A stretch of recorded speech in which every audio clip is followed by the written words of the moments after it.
We're going. Okay, we're on. So, welcome everybody. We're back. It's November. I don't know how that all happened, but I'm still thinking that it's August. But it is November, and seasons are changing and all that jazz. And we're here at Woodstock Trading Company to give another one of our incense discussions.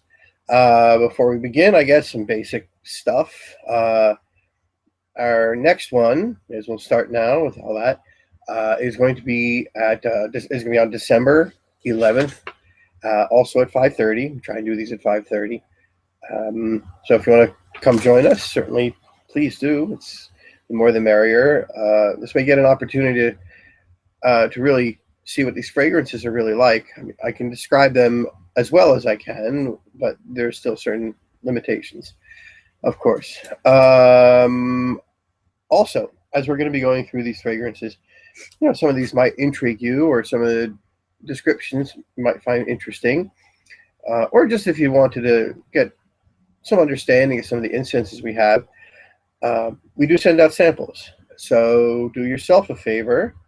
You can send us a self-addressed stamped envelope. We'll send you some samples of incense. If any of these in particular excite you, do write down. Make sure you send me this particular one or these particular ones. We can send a few samples, about 3-4 samples or so, I believe, per self-addressed stamped envelope. So do yourself a favor. If anything interests you, or if you just want some random selection of samples, just so you kind of get an understanding, maybe it'll help you understand more of my descriptions. Certainly do that for yourself. Dr. Seth, Yes. make sure that when they do send that envelope to us, that it's a regular, standard business size envelope, because the incense sticks are kind of long. Some of them I'll have to trim. But Yeah. Not a little shorty, Right. gifty thing. It must be a full-size business envelope. Right, and some of them I'll still have to snip the ends off just so that they make them fit. Also, there was some other just basic announcements you needed. Well, you can send your request to Woodstock Trading Company, 1880 Route 70 East, Cherry Hill, New Jersey, 08003. If you have any questions, you can email us at wtc@woodstocktradeco.com. And you can also give us a phone call at 856-424-6166, and you would be sure to either get Dr. Seth or Jim or Guy or myself on the phone. Also, do hit our Facebook page. We always keep trying to update that as much as possible, and we put little announcements. Sometimes things just for the fun of it. It's not all strictly business. Sometimes we do that to entertain ourselves as much as anybody, but we do keep people abreast of upcoming events, including these incense discussions. And we do concerts and stuff like that right here in front of our little store in Cherry Hill. We get some pretty darn good bands as well, and there's no charge at all. So I guarantee if you come to one of our gigs, you'll get your money's worth. In fact, we offer a double your money back guarantee. Yeah, it's very good for nothing. Yeah, you'll definitely get something that is good for nothing. I guarantee you that. Maybe even a little better. We have no guarantees. Well, here it is, almost Thanksgiving, and it's kind of a very poignant time for us. 7 years ago, on Black Friday, actually, our beloved kitty cat, Mr. Monty. Oh my goodness. Monstro. Yeah, Monty's a new one at the house. Mr. Monstro came to officially live with us. It was his first day in the store.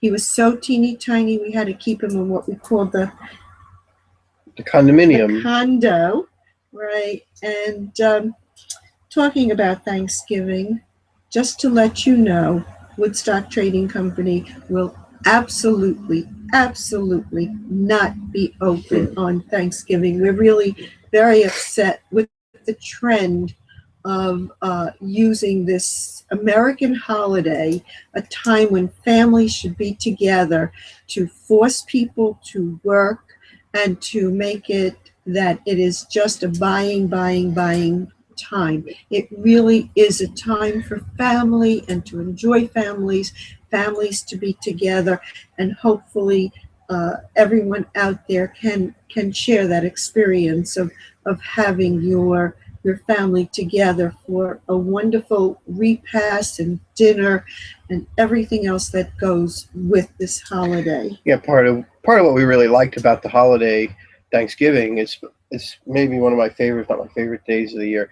That it wasn't a commercial holiday, and it wasn't didn't carry with it any religious overtones. It's just something. It was inclusive, but times they are changing. Anyway, that's our editorial. So where we begin this time? Got a lot to show, and I was really happy to find out that where I'm beginning this time is item number 68. That is the Mysore Sugandhi Chandan Dupe, or something. We just simply call them Chandan Dupe. Chandan refers to sandalwood. So if you ever see it listed in an incense, something or other Chandan this or Chandan that, then to be sure, it is referring to sandalwood. It doesn't necessarily always refer to powdered sandalwood or the actual wood itself always. It can refer to sandalwood oil as well. And those have very different dynamics. Of course, sandalwood oil versus sandalwood wood. The wood, of course, carries with it the smoke as well.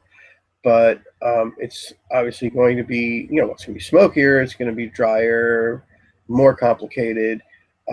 Sandalwood oil tends to be a lot sharper, more potent, but it's also, for the good and the bad of it, more refined in its qualities. I had a thing for a while for sandalwood oil incenses, and I've kind of gotten away from them a little bit personally, but that's just personal. Anyway, the Mysore Sugandhi. Might even want to mention that many times sandalwood is used for mala. For the meditation beads, right? In the Buddhist prayer necklace, 108 beads, very often they are made of sandalwood. The key with those is that the tree must pass of its own, of natural causes. You're not to cut the tree down for the purpose of making japa mala, sandalwood mala. The same is true for bone mala, that the animal must or should die of natural causes, and in order to use its bones to make malan.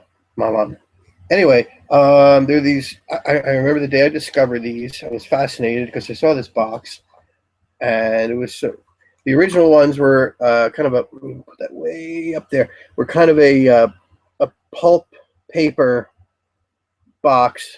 They're a lot slicker now. I kind of miss the old boxes. And it was just looked so foreign and interesting and exotic. I had to see what on earth these things were. And I was very pleased when I found out this is probably now going on 30-something years. Longer than we've been here, open at the store, which is now 26 years. So when I opened up this box many years ago, I saw these very interesting, let's see if we can bring it up, these sort of Tootsie Roll looking logs of sandalwood, there we go, of sandalwood incense. I was a little baffled as to how on earth I'm going to use these things. Yeah, they do look like Tootsie Rolls, big Tootsie Rolls, or little sausages. So the fellow there said you use them basically as you would cones. They might not stand up as well.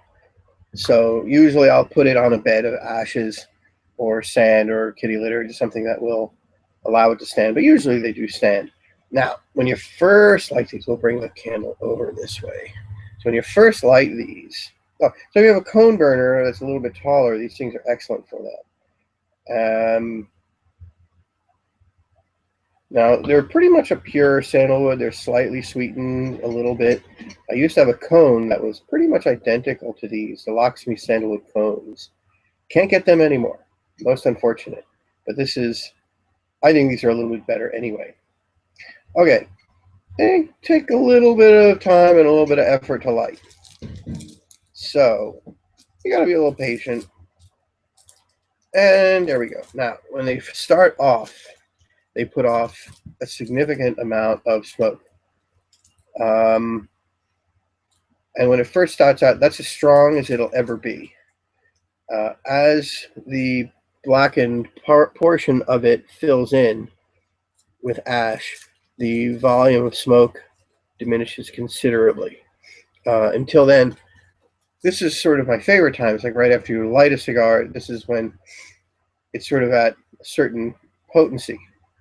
It's a very, very dry, pure, straight sandalwood.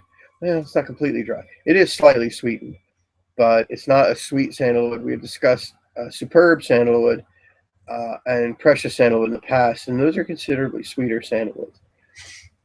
It's not a super, super dry. It's not super austere or sharp sandalwood. It's relatively smooth. Struggle for words there.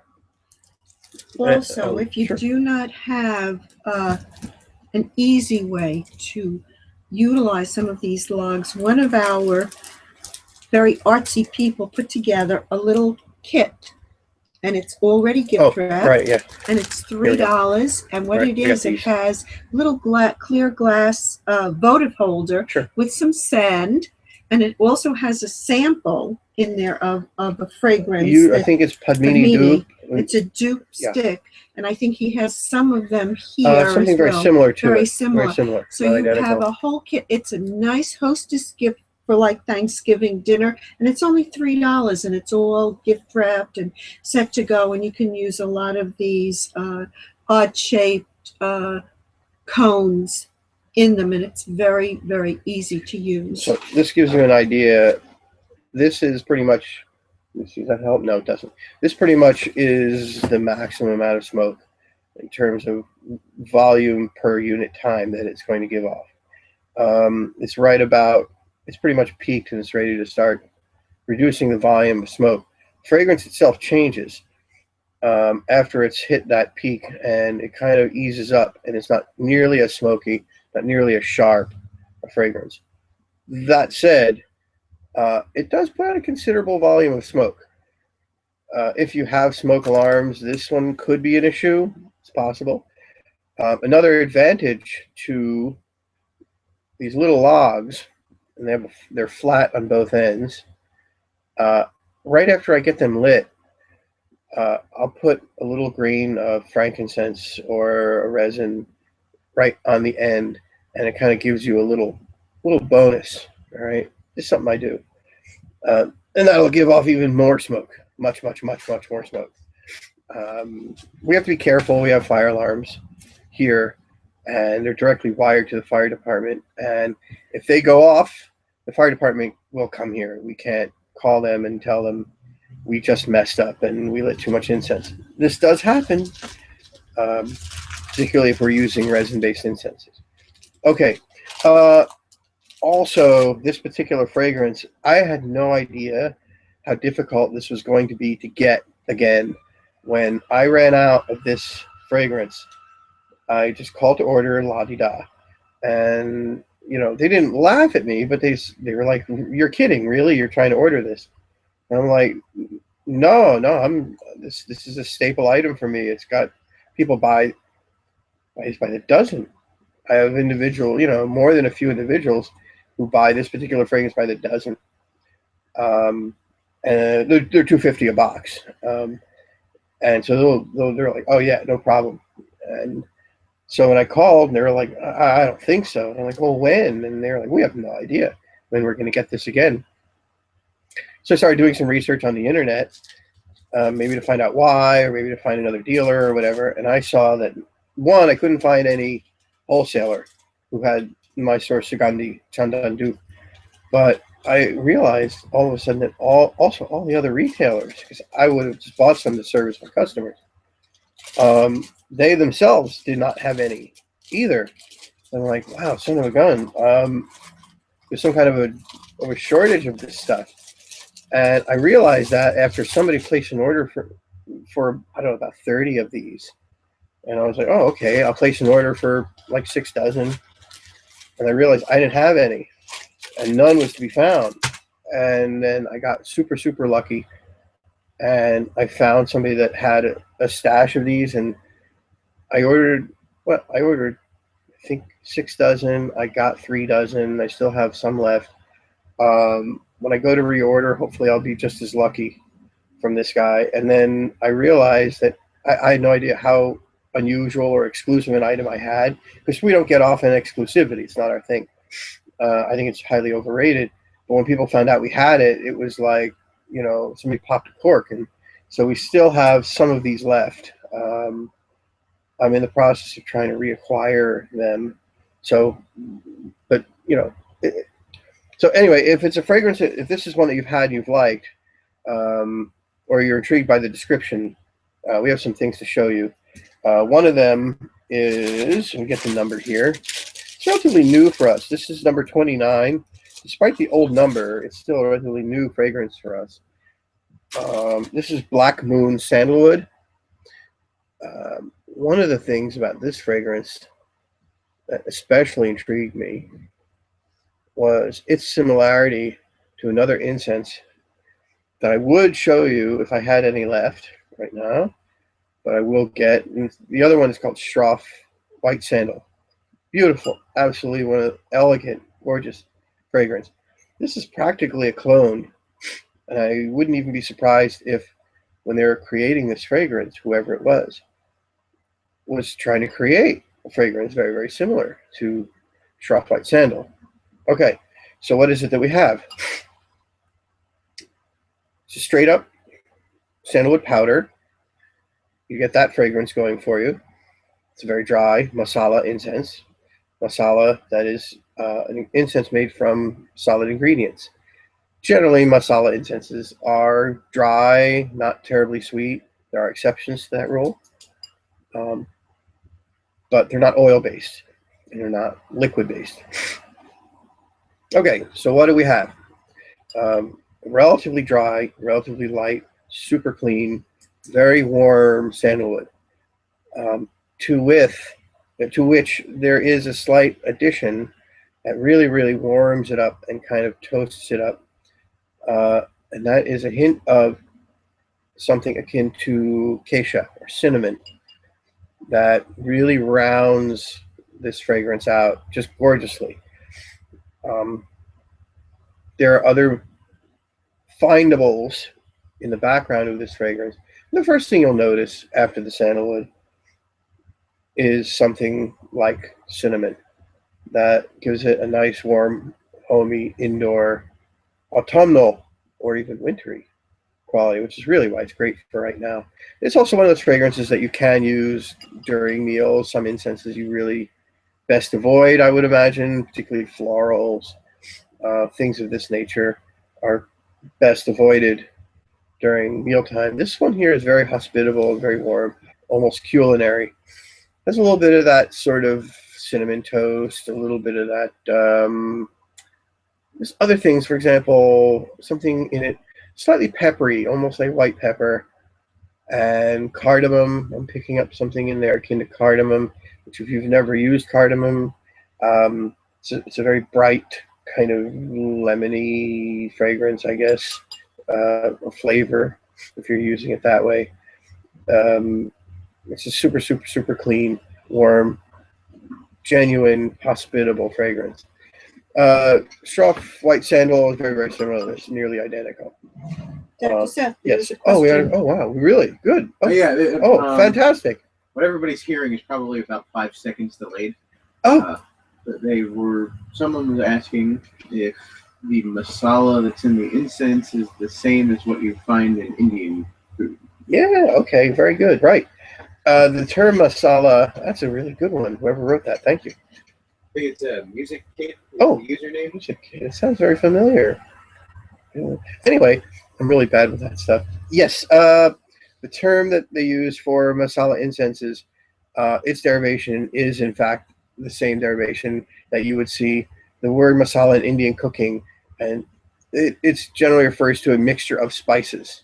It's kind of a vague term, but yes, like garam masala and all of these, which is really the beginning of spice mixtures. And you begin with something like garam masala, and then you take off from there. That can be your theme, and then from there variations like more cinnamon or more clove or more cardamom or all of the above or more fenugreek, etc., etc.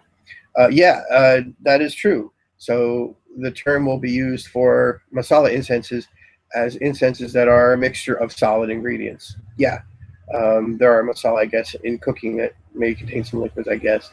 But yeah. So, or even semi-liquids or semi-solids like ambers and gums, which can be kind of pasty. But it's referring to incenses that don't have an oil-based component necessarily. There are things that are a hybrid, kind of a combination, where they start with a masala incense, dry sandalwood, let's say, for example, and then that is dipped in oils. I The term you'll hear, the anglicized term you'll hear is combination incenses that begin as a masala and then dipped in oils. That's to differentiate it from charcoal-based incenses. Charcoal usually manufactured from coconut shell. That's the good stuff. If you make charcoal from coconut shell, it's mixed with usually a binding agent like tragacanth, gum arabic, any of these, or alginate is another good one from seaweed. And then it's made into this sort of black dough, and it's rolled onto these bamboo sticks, and it's allowed to dry, and then those are then dipped into perfume oils. Sometimes the oils are cut with various things. Often, we had a whole discussion, I think, last time, I believe, on what they cut some of these perfumes with. Sometimes they use volatile material, such as alcohols or acetone or whatever, and that material is allowed to evaporate off, leaving behind the oil. Okay, they use highly volatile, very small molecular weight compounds. The other way that can be done is you can cut them with non-volatile solvents. For example, you can use propylene glycol or glycerin. They're not terribly toxic. Certainly, glycerin isn't. It's a common ingredient in particularly propylene glycol in fog machines. If you go to concerts, they'll use it in fog machines, or if you go to a laser show or some cool stuff like that, like in the planetarium. Ethylene glycol sometimes is used. Ethylene glycol is what you'll find in antifreezes, and that's pretty toxic stuff. And that should not be used. Does it get used? Sometimes, yes. So it's one of the reasons why we're super careful. That's not the worst of it. I had somebody send me samples of incenses, and they kind of sat for a while, and I was like, I'm in no hurry to try another 3-4 dozen new incenses, but I did eventually, and I lit the first one. I'm like, oh, this is terrible.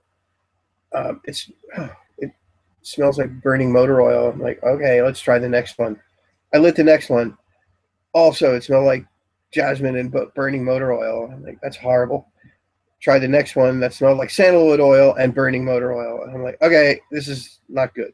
When I lit the sticks, black tarry smoke came off of it, which is a kind of a warning. So I didn't try the rest of them. A few weeks later, the fellow calls me, and he's like, so what did you think of our samples? And I'm like, well, yeah, we're not ready for any new incenses at this time. And he's like, well, but did you try the samples? I'm like, I'm trying to deflect. I'm like, well, I had a few of them, but, I'm not really ready to try anything new, yada, yada. We already don't know what we're going to do with all the incenses we have. He's like, but what did you think of the samples? So at that point, I had to tell him just to get rid of them, because tact really was over. Interesting. And I said, I'll be honest. Do you want me to be honest? And he said, yes. He said, it smelled like burning motor oil. And so he said very brightly on the other end of the phone, yes, shell only. So not only does he didn't deny that he was cutting his oils with motor oil, but he was brand loyal. Apparently, that's the good stuff. From my point of view, I don't think that there is really any one brand better than any other if you're going to be cutting your oils with motor oil. I guess maybe there is something worse. It doesn't matter. I'm not going to venture out that far. I have another phone call, Dr. Seth.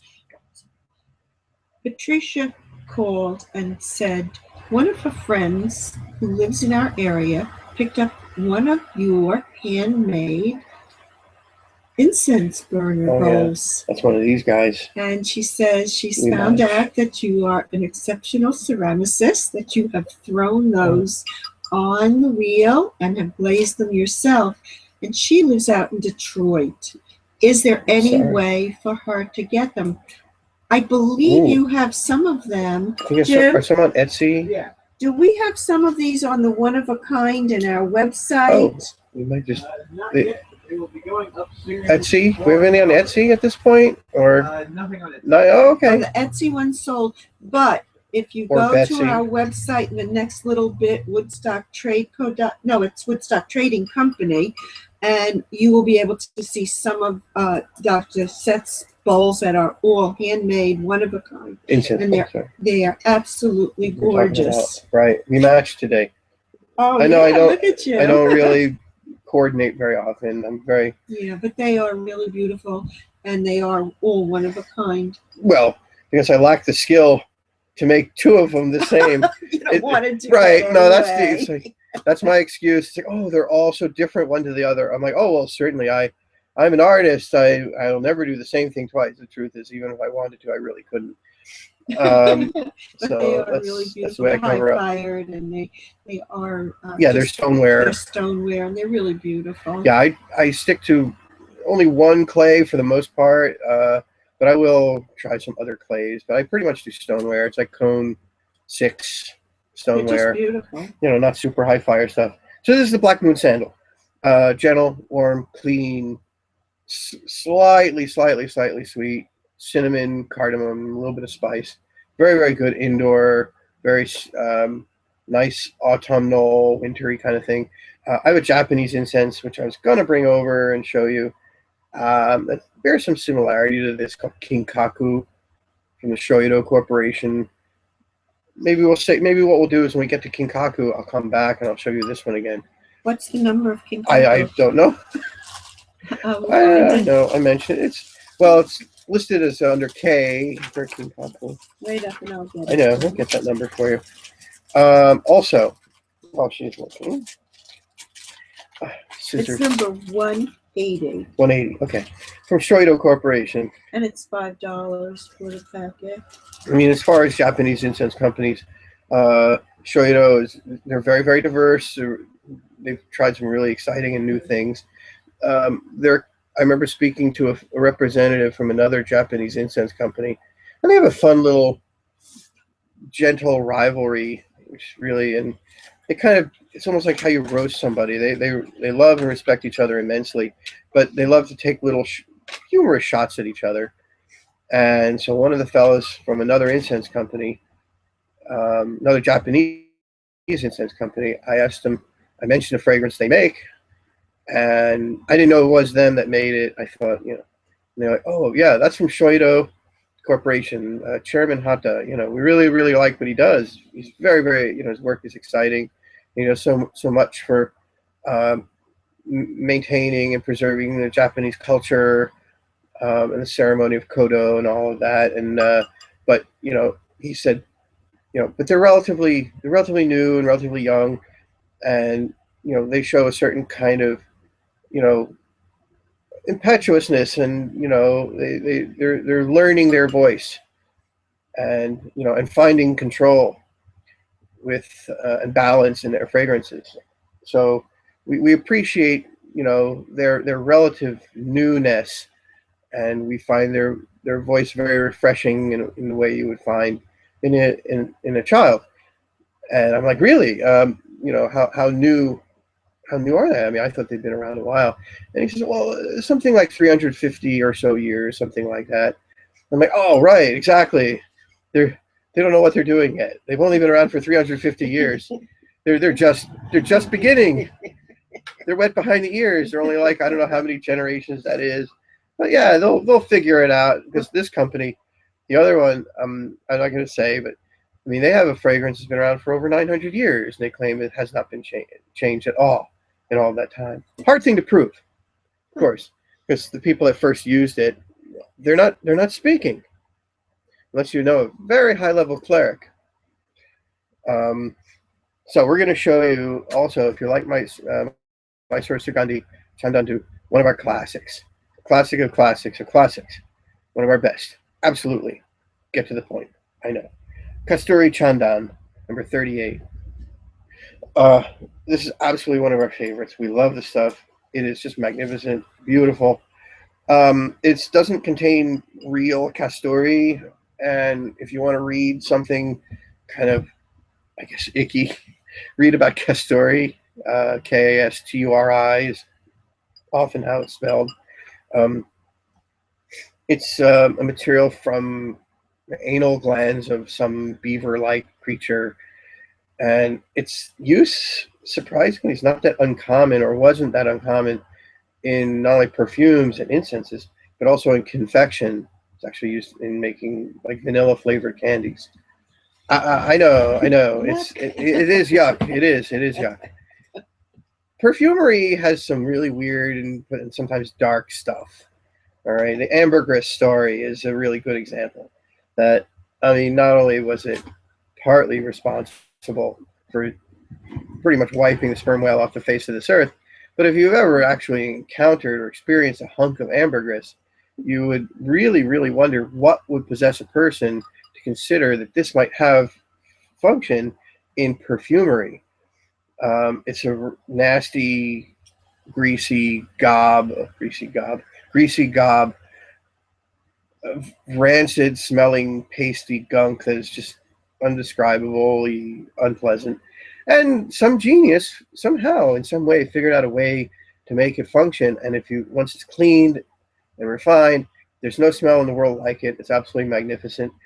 And it has this amazing function of fixing, what they call fixing perfumes. That is, when you add essential oils to it, more volatile materials, that's the way of making those fragrances last longer and keeping those lower molecular weight compounds and the top notes particularly more last longer. And of course, all the others, heart note and everything. And it had a way of accentuating the fragrances around it. It made everything better. And it itself, in its pure form, once cleaned, has a very distinctive fragrance. Kind of like orris root is very similar that way, where, orris root itself has a very vague smell, sort of violet-like, doesn't have much smell to it, but it has a way of preserving fragrances and making them last longer. Anyway, Kasturi Chandan, sandalwood-based, yes, masala. To it, it's a bit sweeter. Okay, what is sweetening it? Of course, I have no idea. You'll notice something in there, something like anise, but it's not that really strong. Like when you think of black licorice, it's not quite like that. It's not nearly as aggressive a fragrance. There's something in there that you'll notice is a bit like the smell of honey or honey dust or even beeswax. If you've ever used beeswax candles, and I hope you have, there's a certain smell that they possess that you're going to pick up in Kasturi Chandan. Also, there is a smell that you get. If you've ever been around people that make certain distilled beverages like gin, in fact, orris root, interestingly enough, is not an uncommon ingredient in gin, making gin. Gin's black magic.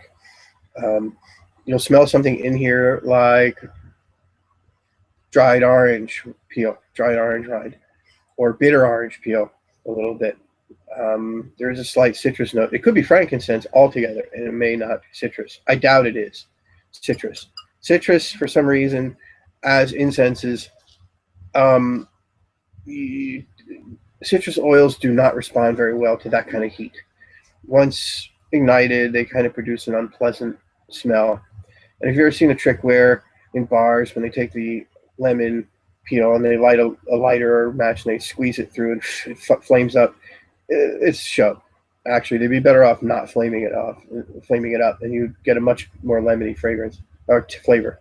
So this kind of has, again, slightly sweet, honey-like, beeswax-like, slightly fatty almost smell that you'll get from beeswax. Anise, cardamom, coriander seed, a little bit. Something distantly peppery like black pepper. Here, let me show you. This way you get an idea. This way you can disagree or agree. I'm prepared for either. A little bit of that sort of like honeycomb, honey dust. Definitely has a honey. Right? Something slightly lemony. It almost reminds me of the smell of dried lemon peel. A little bit of frankincense also, but it's very gentle, very warm, great indoor fragrance. Also very good for mealtime. Kasturi Chandan is absolutely a star. Let me bring up this point again now. Samples. Let me mention that. If you want samples, and this would actually be a superb choice for a sample because it's so complicated and interesting and beautiful. Send us a self-addressed stamped envelope, full-size envelope. 1880, that's Woodstock Trading Company, 1880, Route 70 East, Cherry Hill, New Jersey, 08003. Kasturi Chandan, number 38. You go on our website. This way you can get the spelling. Oh, there's that word Chandan again, right? We mentioned Chandan, sandalwood. This is gorgeous, gorgeous, gorgeous. This is must have. Good. So we're going to show you next. We're going to move on from the Mysore Sugandhi Chandan to number 69, which is Sacred Green. Relatively new for us. I believe this is made by the same people that make Black Moon sandal, I suspect, because it also bears significant resemblance to another Shroff item. This before the Black Moon sandal we mentioned is reminiscent of Shroff White sandal. This one here, Sacred Green, is very reminiscent of Shroff Green Durbar. It also, if you've ever used any of some of the Tulasi products that you really can't find anymore, like Tulasi Golden, this bears a certain similarity to it. And then why? Okay, we'll tell you. This fragrance is relatively cool, it's very dry, slightly smoky. It's very mossy, kind of hay-like, I guess, for lack of a better word. There's something very earthy and loamy in it. And also, there's something in it that has a slightly almost fermented or aged quality that you may superficially notice, or I guess you could certainly notice, is something almost yeast-like. Not quite musty, because we do have fragrances that are genuinely musty. I would hesitate to call this one musty, but it is earthy, and it does have a slight earthy yeast-like smell. But it doesn't have the yeasty smell like when you're baking. No, it's not like that. It's more of like a fermenting. If you ever brewed beer or if you ever made wine. Yeah, it is not the bakery No, yeast. this is more like the Saccharomyces cerevisiae. There are some other Saccharomyces species. And it's a bottom note. Yeah, it's all base. There is no top note to this. There is no top note. It's all bottom note. One of the things, actually, I'm glad you said that about masala incenses, not always the case, but more often than not, they tend to be bottom heavy. Okay, that is saying that the base, they are predominantly base notes. Okay, let's explain that. Many fragrances, particularly perfumes, the way they're constructed, it's much like a pyramid-like structure where you have top notes. To make a musical analogy, that is the melody of the fragrance that you're trying to create. Essentially, What you're creating is an olfactory symphony, okay, or at least an olfactory piece of music. All right, doesn't always have to be a full symphony. All right, so the melody, the top note. Okay, now often in music, that tends to be kind of your higher pitch notes. In perfumery, those are low molecular weight materials. Okay, that is to say, the molecules are relatively small. They have a relatively low specific heat. That is to say, they change temperature relatively rapidly, given an amount of heat. So when you put them on a heat source, they heat up quickly, and they're also very volatile. That is, it requires relatively little heat to make them evaporate. Would you say they're very often florals? Often they are florals. More often than not, they are florals. Some floral oils are fractionated, okay, where you start with a raw oil. We were blessed, truly blessed, to be in Istanbul and go to the Egyptian spice market. If you ever go to Istanbul, go to the Egyptian spice market. The Grand Bazaar is really cool. It's grand. But the spice market is where you want to go. That is the coolest, maybe the coolest place on earth. If I could transport myself, I transport myself there now. No offense. And we ran into a fellow who predominantly sold religious vestments, but also his family owned rose orchards. Much of that rose goes into the manufacturing of rose flavored Turkish delight, but a significant amount of it is distilled into rose oil. All right, and he had raw, unfractionated rose oil. All right, we were there in like February or something like that, so it's cold, and it was actually crystallizing out like honey. It was fractionating. The higher molecular weight compounds that are in the rose oil were beginning to freeze and separate out. So if you wanted the real true rose oil, he had to warm it up. He had a hot water bath that he would stir the stuff up in, and it would go into the solution, and then you would get raw rose oil. Otherwise, you're going to lose the higher molecular weight compounds, which are basier notes. Okay, so they fractionate it. They do that in the same way that you would, like petroleum is fractionated. You start with crude oil, you slowly raise the temperature, or the way whiskey or any distilled beverage is made. You start with a mixture of alcohol and water in this case, and you slowly raise the temperature until you hit the boiling point of the alcohol. The alcohol distills off, leaving the water behind. The water having a higher boiling point than the alcohol. That has not to do with molecular weight. That has to do with electronegativity. Oxygen, it's a polar molecule. We'll get into that next time. Anyway, it always carries some of the water with it. You can't help it. Alcohol will distill off ethanol at about 95%. You can't seem to get that 5% out by distillation. You have to dry it chemically. Anyway, so you start with a raw rose oil in this case. And then you slowly raise the temperature until the lower molecular weight materials begin to evaporate. And then they'll condense in the condenser. And then you're able to take them off. And then you'll see the temperature by the still head will drop. And then you keep heating it. And then you'll see a reflux ring go up. Then your next fraction will come off. Each one of those are subsequently slightly higher molecular weight series of compounds. And then what you have left ultimately is like a rose crystal, which is kind of a really deep, rich, musky kind of rose fragrance. For example, I have an incense called Crystal Rose. It's got a lot of that. Sometimes you'll see it listed in some catalogs as Superb Rose or Yellow Rose. It has a lot of that rose crystal.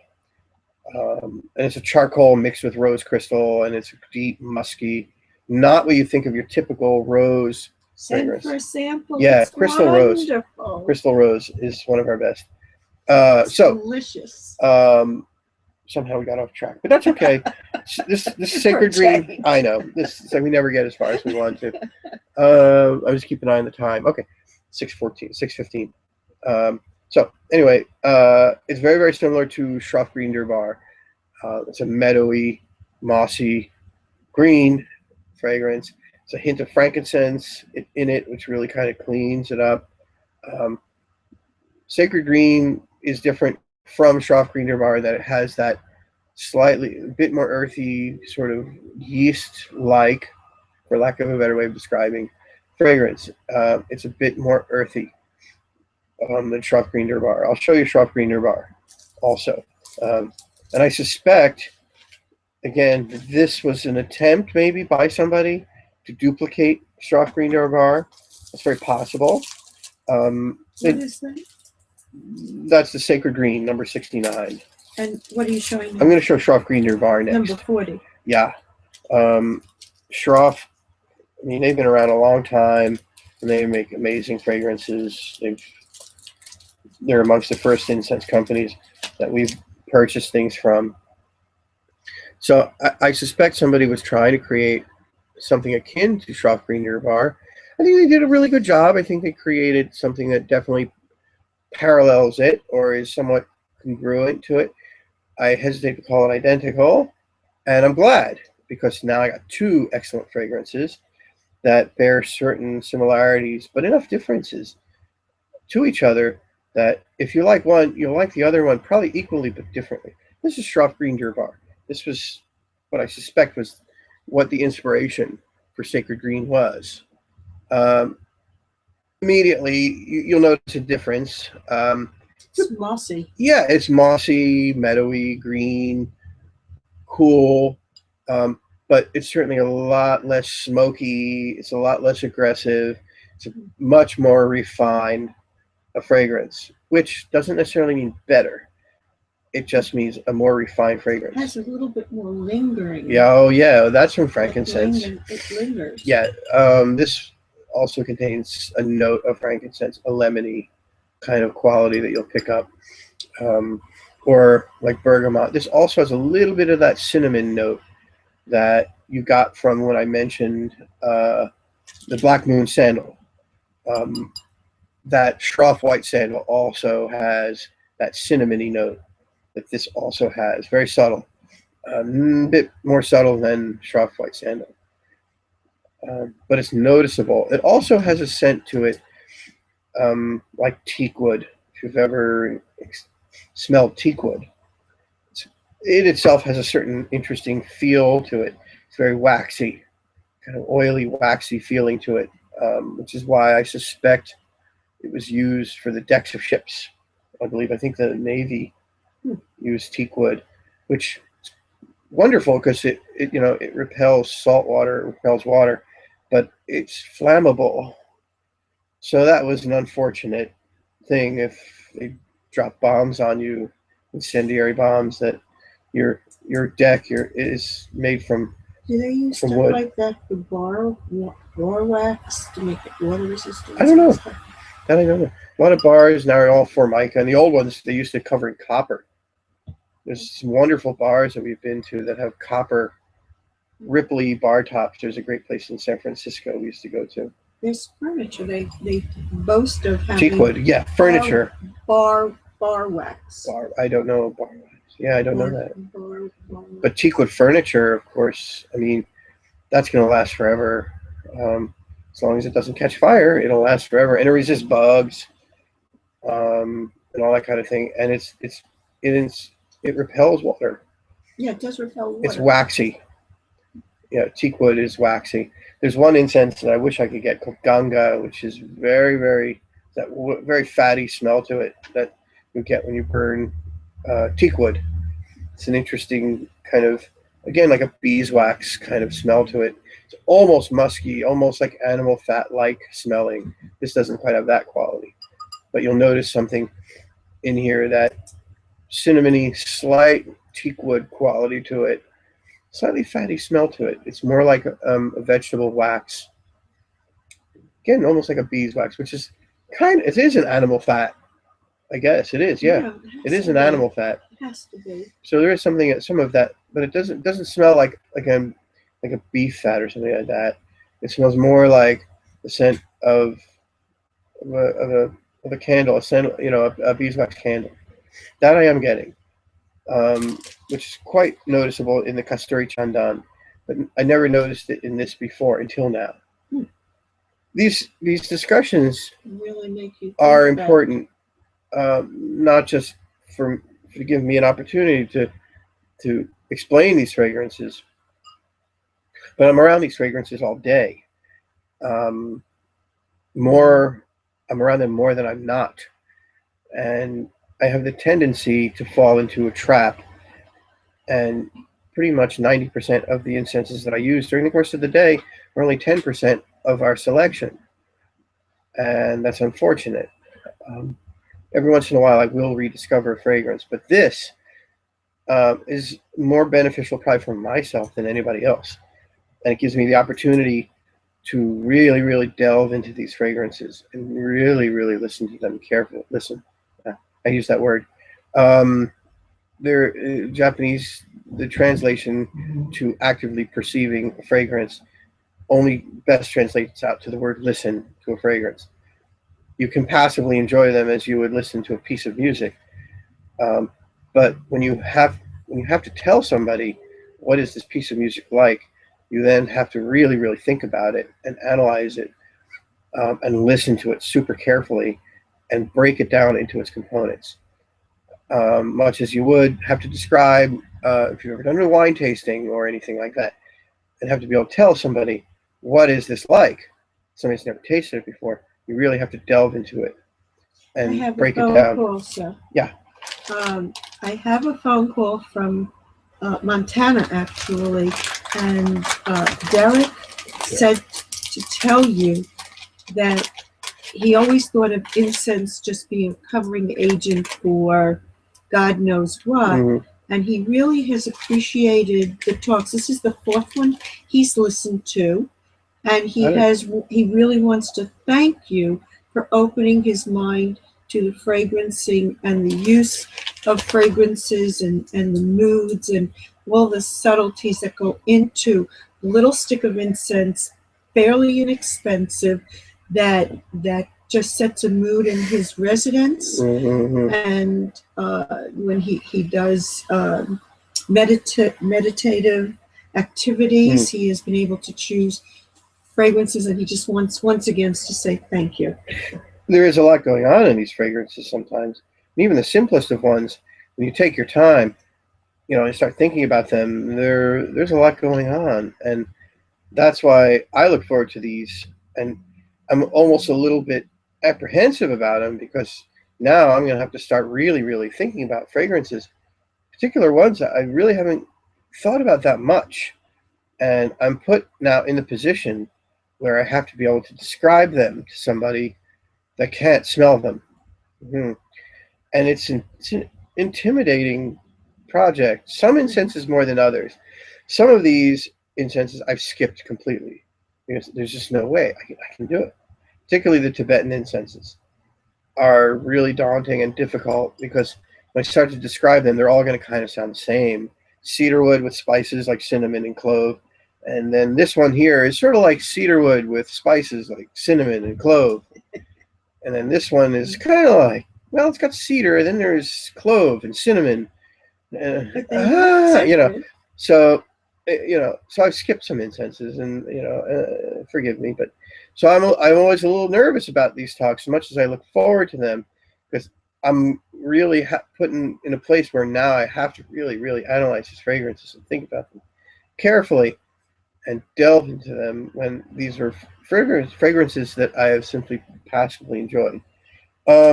Also, people have come in here and said, I want to burn what is here in your store. Impossible. I'm sorry.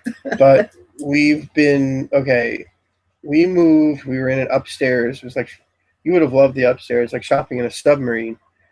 Not a good one, like Das Boat kind of submarine. People bump into each other. Excuse me, pardon me, excuse me. And like, we had a cat, and thank goodness she was not a large cat. I mean, I think she knew better. Anyway, we moved from the upstairs to the downstairs in this building in 1994. We've been burning incense in this space now for about 10 hours a day. We got something going. A lot of Nak Champa, a lot of this, a lot of that, frankincense, you name it. They walk in the store, and to us, it's olfactory red noise. It's like people that live in the city, and they hear all the honking and beeping, and somebody that just moved there from the country, and they're like, how can you sleep at night with all this noise? And it's like, what noise? Like all the noise, the yelling and bumping, and beeping and jackhammers, and they're like, oh, right. They never noticed it before. It's just red noise. We don't notice the incenses in our store half the time, and we don't necessarily burn them for our benefit, but we burn them as a hospitality, as it's done in many countries. So they say, how do I get the smell? What's the smell in here? And I'm like, oh, I know. I'm sorry. We forgot. We got to change the litter box. I'm sorry. We've been meaning to. And they're like, no, not that. It's like, and it's like, because I was wondering why it smells like that. And I don't know if you want your place to smell like that. And it's like, take our cat litter. I mean, feel free. We'd love for you to. It's, no charge. Like, here's a couple bucks to take it with you. And it's like, no, there's like incense, and they correct me, which is great. And I'm like, oh, right, all that. No, yeah, you can't. It's like you have to burn incense in your place for several sticks, 4, 5, 6 sticks at a time per day. Oh, then the alarm will go off. Yeah, all day for the next whatever 20 something years, and then you'll begin to accumulate the smell, and you'll need a cat. That's the final touch. I'm only being a very top note. So what, we have time for one more? We have 5 minutes. 5. Okay, I'll just show this last one. As a note to myself, we're finishing with number 69, which is Sacred Green, and I'll show you. This one here is really, really, really cool. This is from Nandi Corporation. They do the incenses they make tend to be really powerful, really sweet, really intense. Flora type incenses like Nandi Flora, which is like, I mean, if you set your phasers on stun, this is like setting them on kill. It's super, super, super powerful. But this is the exception. This is Nandi Diamond. I love it. Yeah, I know. Not everybody likes all of our incenses. Okay.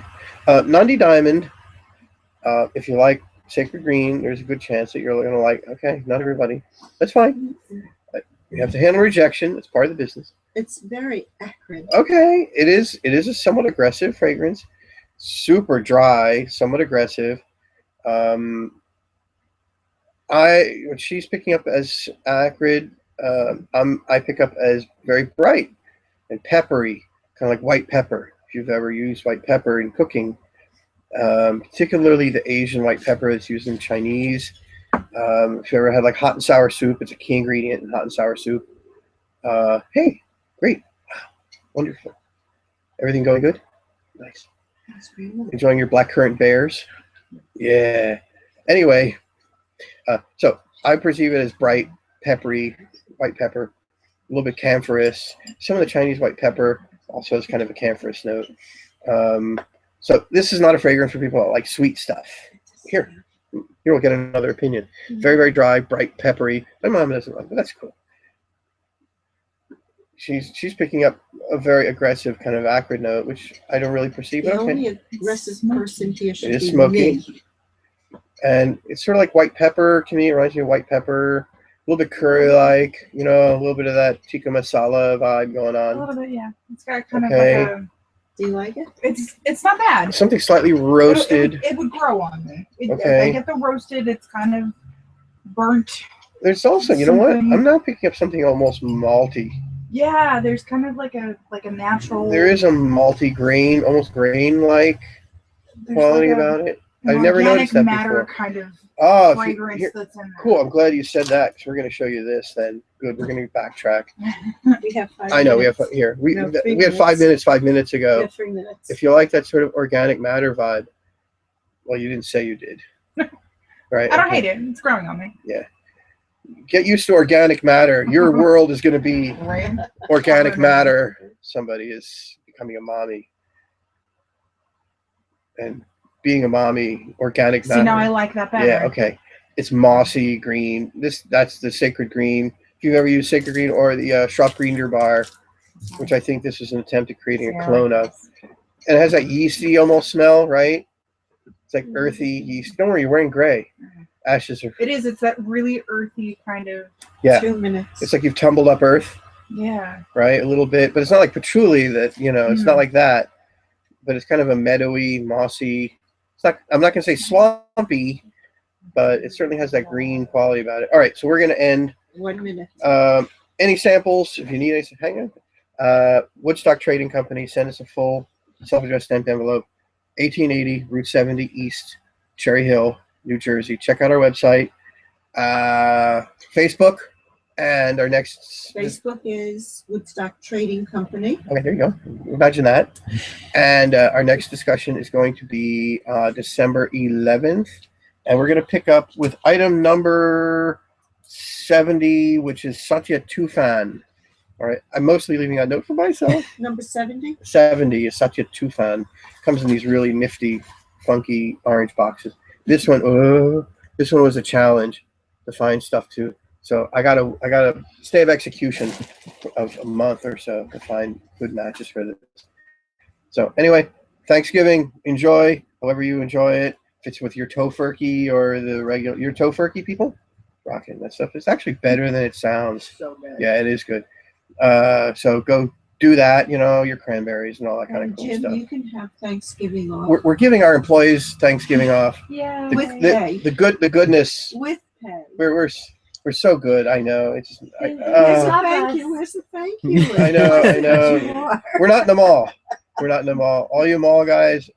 I don't know what I'm to tell sorry. you. I'm sorry. I'm so sorry. I don't know what to tell you. We're very upset about It bothers us. It's that That greed, but people okay. can't Anyway, that's our together with families. enjoy. We'll see you before the holidays. Enjoy football.